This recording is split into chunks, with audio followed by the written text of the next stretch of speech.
What is the difference between the three tracking types in LISTSERV Maestro? LISTSERV Maestro offers three tracking types to choose from for your email campaigns, with each type collecting a different degree of personally identifiable information about your subscriber activities. Unique tracking records the number of times that unique tracking events occur, but does not associate this data with individual subscribers. This means that you can find out how many of your subscribers opened your messages, clicked on your links, or shared your content on social media, but you will not know exactly which of your subscribers opened your messages or clicked on which links. Because the collected data is totally anonymous, this is a safe choice when you have subscribers from jurisdictions like the European Union, where you cannot collect personal data without the explicit consent of each subscriber.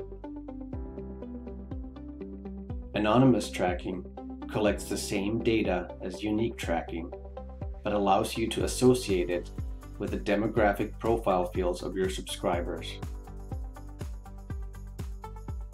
This means that you cannot see exactly which subscribers acted on your messages, but you can see, depending on the types of profile fields that you have, the age, gender, country, state, or zip code of the people who opened your messages and clicked on your links.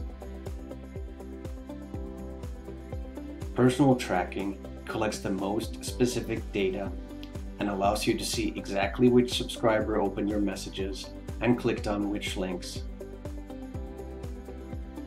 This type of tracking can be very useful and allows you to send all types of follow-up jobs to subscribers who did or did not open your message or click on a specific link.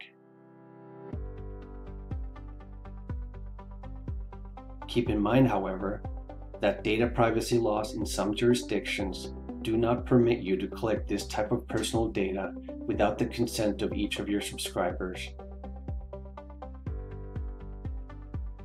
An easy way to collect this consent from each subscriber is to include a profile field asking for permission to collect personal data when people subscribe to your list.